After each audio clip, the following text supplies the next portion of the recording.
President Maithripala Sirisena reiterates commitment to the country's development no matter what obstacles arise.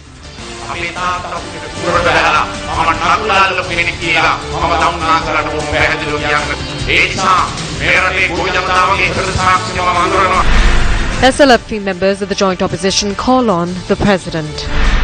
Complaint against Namal Rajapaksa filed at the Supreme Court for insulting bribery commission.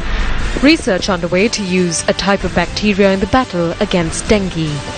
Murali and Tilanga clash over spin vessel's position as Australia's spin bowling consultant. Lanka කණ්ඩායමට ප්‍රතිවිරුද්ධ පුහුණු කටයුතු කරන්න දීම ගැන අපි පැත්තෙන් බැලුවම අපට ලොකු හිතියාමාවක් තියෙනවා. තමන්ගේ වැරදි වැඩ වහන්න අපි වගේ මිනිස්සුන්ව යොදා ගන්නවා මේ වගේ ප්‍රශ්න වලට මුල කරලා.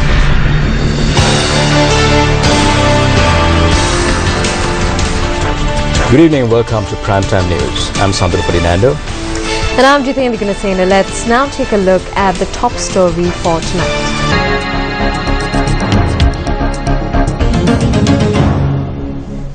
The customary depositing of treasure items at the site of the Maha Ganga Dam parallel to the Maha Ganga project took place today under the patronage of President Maithripala Sirisena. The first treasure item was deposited to the site of the Maha Ganga Dam by President Maithripala Sirisena amid the chanting of Pirit and the beating of traditional drums.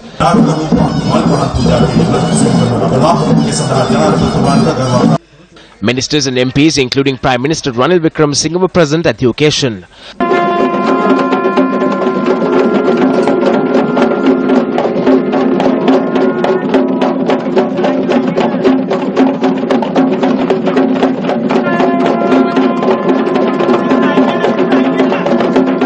Multi-faith religious observances were held subsequently. An almsgiving for the Maha Ganga was held with the participation of the ministers and MPs led by the President and the Prime Minister.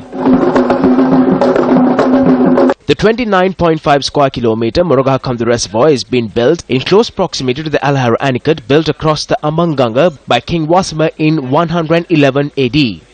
The Maha Ganga reservoir is being constructed as a tributary to this project where water will be carried along a 9-kilometre long waterway to Maha Ganga. The purpose of this project is to collect water in the Maha Ganga basin in order to fulfill the major agricultural irrigation needs of the Mathale, Anuradhapura, Polonnaruwa and Trincomalee districts. The project will supply water to at least 87,000 hectares of farmland. In 2005, we formed a new government and I waited for 2 years to see this project materialize. But it did not happen. Eventually, Mahinda Rajapaksa said, we will have to commence the project with no money. I said that it's okay, sir. Let's start and we will raise funds once we start. On the 25th of January, the project was initiated and an event was held here. 2 days later, an amendment was presented to the cabinet in Colombo. The day before that, I was informed that the Mahabali portfolio would be taken away from me. I said that the position doesn't matter to me, even if the subject is being taken away from me 2 days after Giant project was initiated. But I noted that the people of Rajrata region were hoping for this project and that I must complete it by any means. Amidst my strong demand, 48 hours later, Basil Rajapaksa said, give it back to him. However, for 5 years, we received no funds to carry out this project. It is my belief that notwithstanding any personal grudges against me, if they are exacting vengeance from the people of the Rajrata, then it is wrong. We hope to improve efficiency in the near future and swiftly complete this project so we can commence supplying of water. I must state clearly that we will complete this project no matter what challenges arise and strengthen the government. We will be committed to developing this country going beyond the next 5 years, no matter what challenges arise. The President also noted that he is well aware of the collective conscience of the agrarian community. I grew up in Polonnaruwa amid the breeze that blows across the Parakrama Samudra. Since I was in school and even though I am the President today, I must state clearly that I am a person that ploughed the fields with my father. Given our battle to live, I am well aware of the consciousness of the country's agrarian people. There will be stability for the next 5 years. No one is trying to topple the government or defeat the government. We are looking to give the people the progress they want in the next 5 years. This is only the first major development project from the national government, but there will be many giant development projects in the years to come. Investors say they are prepared to come to Sri Lanka because there is political stability.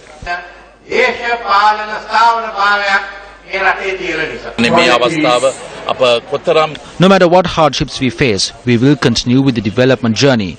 We have proven that we have received enough funding to develop the country, and we request the people not to be deceived by falsehoods and to join us in bringing about true development to create a new country.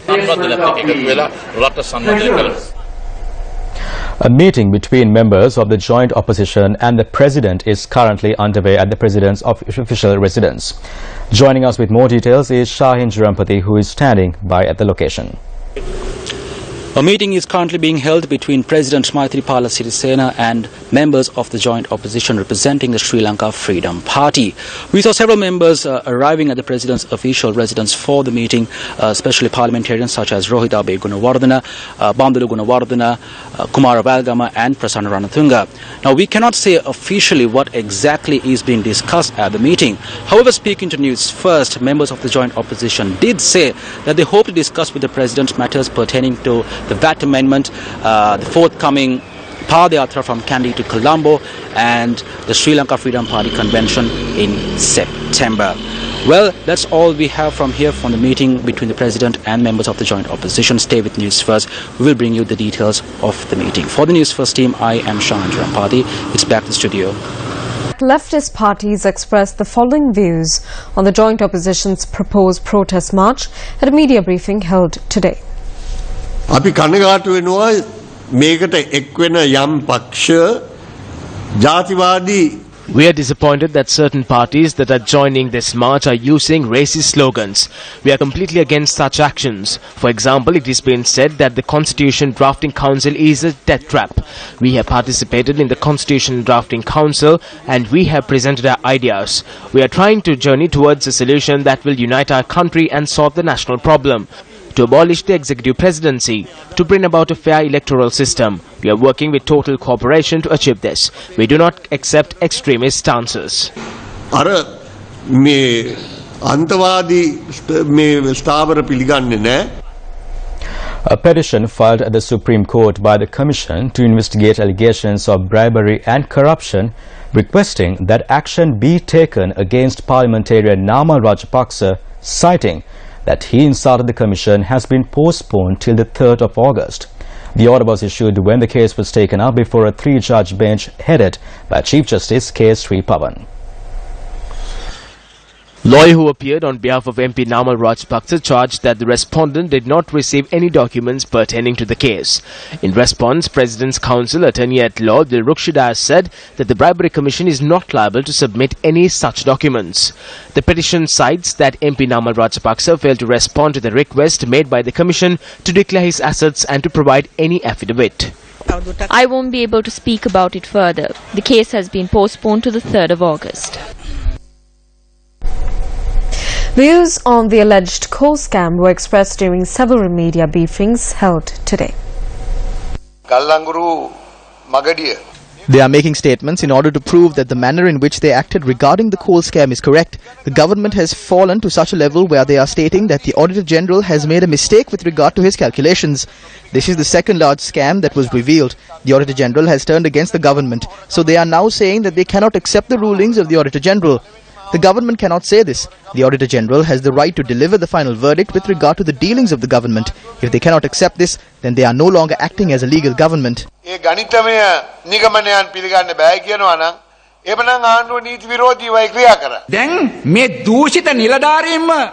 read out a statement in Parliament which was prepared by the corrupt officials themselves. They mislead the members in Parliament as well as the entire country. Before the complete investigation report is presented, an advance report was presented in Parliament stating that there was no corruption.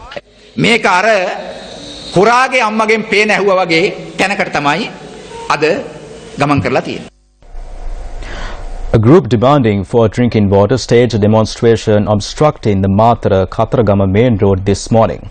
The demonstrators said that their farmlands are nourished from the Ridhigama reservoir.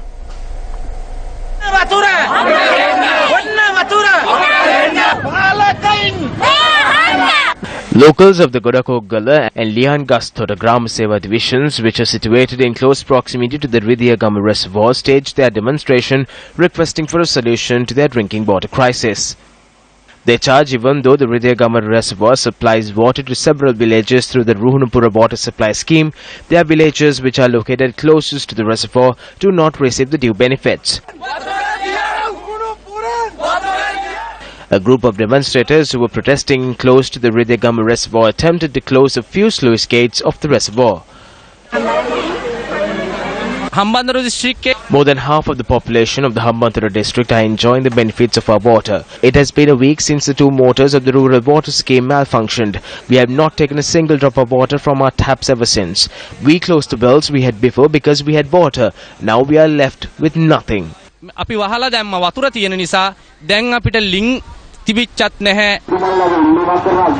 The demonstrators who made their way to the Ambalanthuta town continued their protest while obstructing the Matara Khataragama main road from 10 in the morning to 2:30 this afternoon.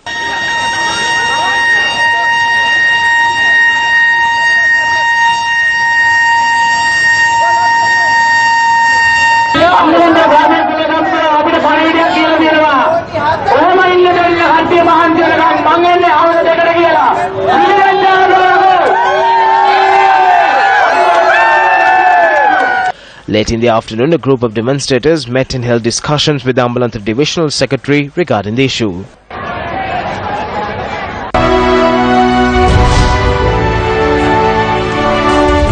Newsfirst has been working relentlessly to complete work on the Damanayaya Alakolavava Road as part of the Gammadha 100-day initiative, which was launched to fulfill the needs of people who have suffered neglect and destitution in the face of false political promises.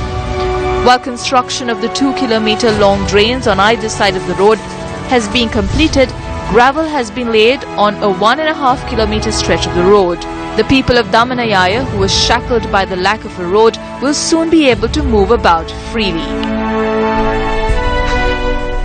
This is a Newsfirst special report on a community much like Damanayaya who have stretched out their hands seeking assistance. The agrarian community of Watamada in Hambegamwa do not have large auditoriums to hold farmers' meetings and to develop the skills of their children.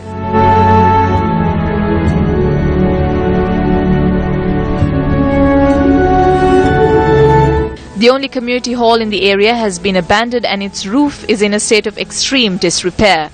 This footage bears testament to the way in which the reconstruction of the community hall was used as a propaganda stint for the politicians.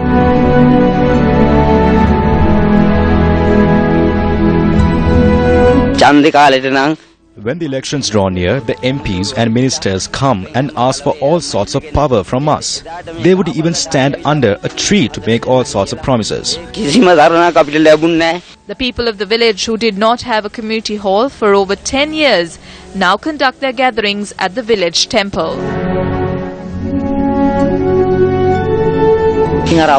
We can't go into this hall because it is a ruin. If we can get a new hall, we will be able to witness greater progress in the area.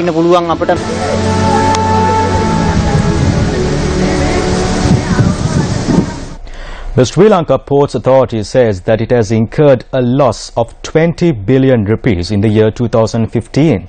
At a media briefing held today, it was revealed that the depreciation of the rupee was the main cause for the losses incurred.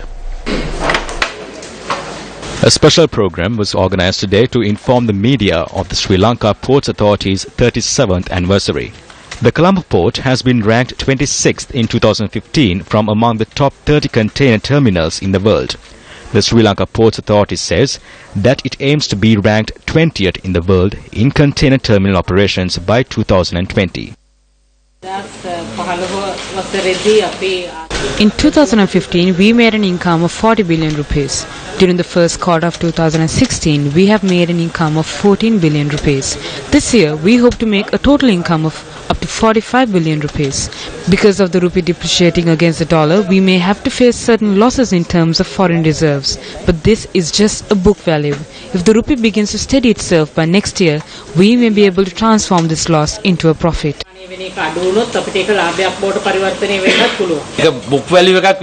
This is just a book value. It is not a loss. Otherwise, this could be misinterpreted. The Ports Authority actually made a profit of 6 billion rupees in 2015. You all know that the Ports Authority was known as a political mafia in the past. Even at the previous presidential election, around 500 employees of the authority were utilized for months to do the political work of the former president. Another portion of young employees were also used in this manner. Some have not even received an appointment letter, nor have they checked their qualifications. Around 250 employees had been recruited politically for 10,000 rupees salaries. So the Ports Authority had been functioning in the past amidst many such issues. After I took office at the Ministry of Ports, we curtailed a large portion of our expenses following discussions with the Sri Lanka Ports Authority. We did not release a single official or employee to engage in politics.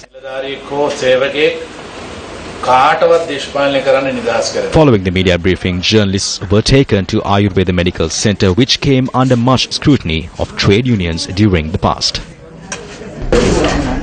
Newsfirst is in the possession of CCTV camera footage of a theft in Pokhara and a motor accident in Maha Ganga. Let's take a look.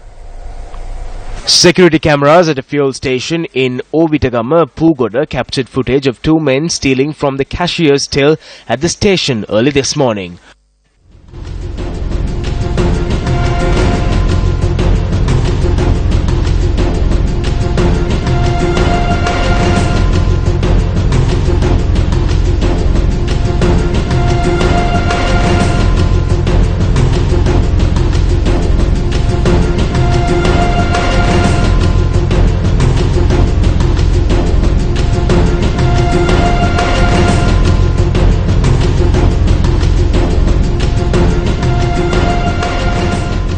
Our correspondent noted that the suspects have not been apprehended as yet and that the amount of money stolen has not been calculated. A 14-year-old boy was injured when he was run over by a motorcycle on a pedestrian crossing in front of the Madragiriya Mahavidyalaya in Maha Ganga.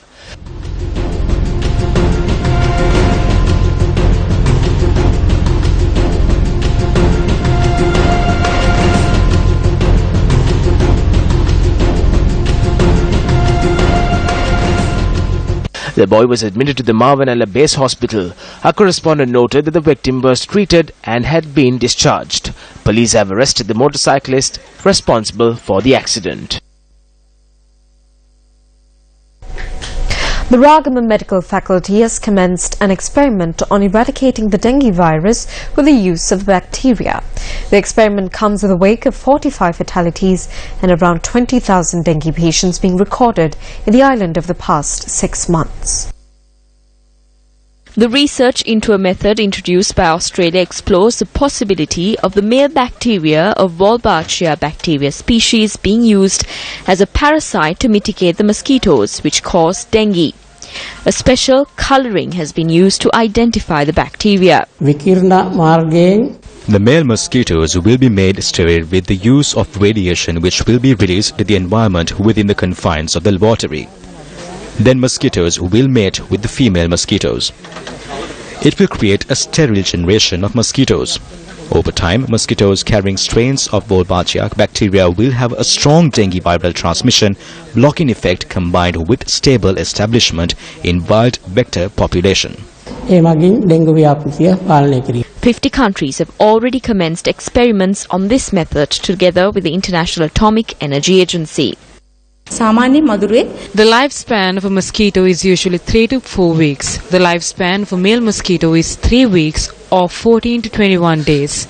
The mosquitoes that will be released to the environment will die in less than a week's time. Hence, there is no risk in releasing these mosquitoes to the environment.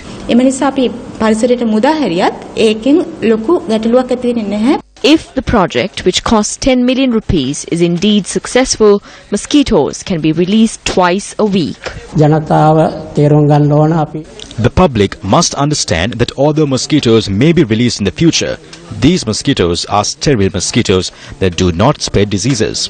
It will not cause harm to the environment or have an adverse impact. Our aim is to successfully experiment this project over the next 5 years at laboratory level and thereafter pursue field experiments. Once that stage is successfully completed, permission will be sought to release the mosquitoes to the environment. Since attempts to combat the dengue virus with the use of vaccines have proved unsuccessful, scientists have now focused on dengue vector control. The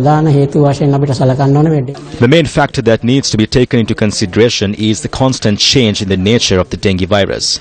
The genealogy of the virus changes repeatedly and the nature of the virus changes. Therefore, the effectiveness in developing a vaccination that is 100% successful is a challenge.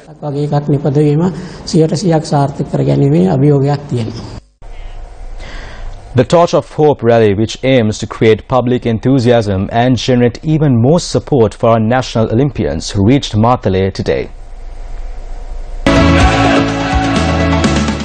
Today, the rally commenced in Gampala, the hometown of Chamaranuan, who will be representing Sri Lanka in judo at the Rio Olympics. The rally commenced under the patronage of the Assistant Superintendent of Police in Gampala and the Central Province Director of the Youth Service Council.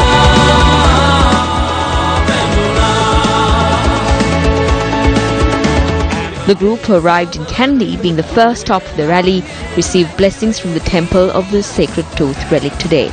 The group was welcomed by the ASP of Kandy, Chulani Veeraratna, and Kandy Regional Director M.W. Vijayaratna. Students of Kingswood College, Vidyaratha College and St. Sylvester College, Kandy, joined the Torch of Hope rally today.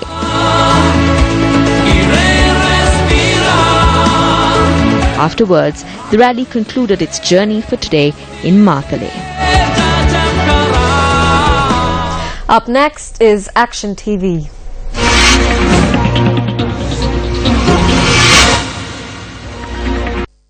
Prisoners are humans is a statement displayed on the walls of the Valikada prison complex in Colombo. Yet a group of prisoners are being used by the Ministry of Prison Reforms, Rehabilitation and Resettlement as though these prisoners were donkeys. The transaction that requires the prisoners to carry a heavy weight on their shoulders is not a pretty one and would leave a bitter taste for the prisoners themselves. The Ministry and 4 institutions under its purview have been making such preparations since last Wednesday to shift into a new office complex. Incidentally, on the 19th of March this year and on 3 separate occasions, Action TV revealed the manner in which a large sum of public funds would be misused through the acquiring of such office space, for which quotations were called through a notice published on the newspapers in September last year. 2 Assistant General Secretaries of the Ministry who refused to be privy to such corrupt acts were transferred without any reason by the former Secretary of the Sri Lanka Administrative Service. Another letter written by the former Secretary of the Sri Lanka Administrative Service, Jinasiri Dadallage, who is currently in retirement, reveals that the transfers were made as requested by the Secretary to the Ministry of Prison Reforms. According to the letter, the 2 Assistant General Secretaries who refused to condone the corrupt acts of the Ministry of Prison Reforms were considered as those affecting the smooth functioning of the ministry. In addition to the 2 Assistant General Secretaries, the 2 Chief Accountants of the Ministry of Prison Reforms expressed in writing their refusal to be part of the corruption by clearly explaining the government financial regulations to the Secretary to the Ministry of Prison Reforms. This too was revealed by Action TV. The transfer of one of the chief accountants by the former Secretary of the Sri Lanka Administrative Service, also for affecting the smooth functioning of the Ministry of Prison Reforms, has been issued an injunction order by the Supreme Court. If affecting the smooth functioning of the ministry constitutes to the freedom of misusing public funds, then the procedure followed in renting this building for office space is a far worse act of corruption. More details on Action TV tomorrow.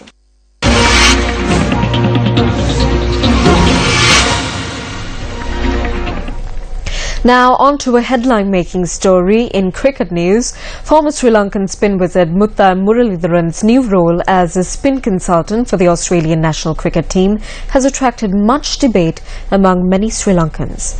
President of Sri Lanka Cricket, Thilanga Sumbidipala, and Mutha Muralidharan expressed their views in this regard. Sri Lankan spin legend Muthaiya Muralidharan is currently serving as a spin consultant for the Australian national cricket team, who are currently touring Sri Lanka. Speaking to Sports First today, Muthaiya Muralidharan said that he has taken up the role of spin consultant only until the commencement of the series between Australia and Sri Lanka. මේක මාස I was asked just 3 months ago if I could take up the job, but I said that I could do it for just 10 days and that I could not be present for the matches. Since I cannot be in the opposition dressing room, I said I cannot coach during the matches. However, I said I could coach for the preparation ahead of the matches. එකට මම ඕනනම් coach කරන්න කියලා. මෙතන තින්නේ ඉතින් හිටියා හරිය අපේ This is an issue concerning nationalism and ethics. We have named this series as the Vaughan Murali Trophy. So as an opportunity for both the countries, we have named Murali as a stakeholder of this trophy. So the fact that he is coaching the opposition team for a game played at his hometown in Sri Lanka is an issue for Murali himself. Leaving aside professionalism, from our perspective, we have a heavy heart on this matter. කරන්න වීම ගැන වෘත්තිකත්වය කෙසේ වෙතත් අපේ පැත්තෙන් බැලුවම අපට ලොකු හිතේ අමාරුවක් තියෙනවා. ඉන්නේ මේගොල්ලන් ඉන්න දක්ෂ They do not even hire skilled coaches. They get every coach from overseas. They do not give the required players for the coaches in Sri Lanka. Despite this, they frown upon it when we coach other teams. If I can make the Australian team victorious after coaching them for just 10 days, then I suppose I am the best coach in the world. I think sharing your knowledge with others is advantageous to other players. They are using people like us to cover up their own wrongs. තමන්ගේ වැරදි වැඩ වාණ්ඩ අපි වගේ මිනිස්සුන්ව යොදා ගන්නවා මේ වගේ ප්‍රශ්න වලට මුල කරලා. අපිට ඉතාම කනගාටුයි. We are extremely disappointed. He was a player who was preserved with great effort. We saved him thrice so he could continue playing. But today Murali is just a former player for us. We are preparing our team to beat Australia. ඇත්තටම මං පෙනී I always stood before Sri Lanka. Even when the British Prime Minister had a misconception about the country Lanka, I stood for people of Sri Lanka. I had difficult times too. So since I was helped during those hard times, I thought I should do something in return, which is why every year I help out 50,000 families. I am not doing this against Sri Lanka. I just thought that it was a good opportunity because they were the ones who accused me for chucking in 1995 and 1999. They themselves now want me to coach them. So I think that even they admit what they did was wrong. I took the opportunity they gave me to prove this. උකාන් තමයි මං ඒ කෝචින් බාරගත්තේ. චරිත්සේනක මහත්මයා පැමිණි Charit Senanayake has lodged a complaint that he was reprimanded because the Australian team had trained at the stadium when authorization had not been given for the stadium to be used at that time. We have informed the management of Cricket Australia of these two factors. This is something that should not happen. කරුණාකාරීත්වයට ඒක අපිට නොවිය යුතු දෙයක්. Board එකේ කියුරේටර් තමයි There is a curator at the board and you can ask him if I did anything of that sort. Nothing like that ever happened. He is going around saying that I did something like that. So I asked him about it when I met him. Then he told me that there is an inquiry. I think that even Tilanga should have called me before making any allegations or at least asked the curator. උනාද කියලා හාන්න තිබ්බා. When contacted by Sports First, Charit Senanayake said that he cannot comment on the matter as there is an ongoing inquiry into the matter. And with that, we wrap up primetime news. For the Newsfirst team, I'm Sandaru Ferdinando. And I'm Jitendra Gunasena. Good night and take care.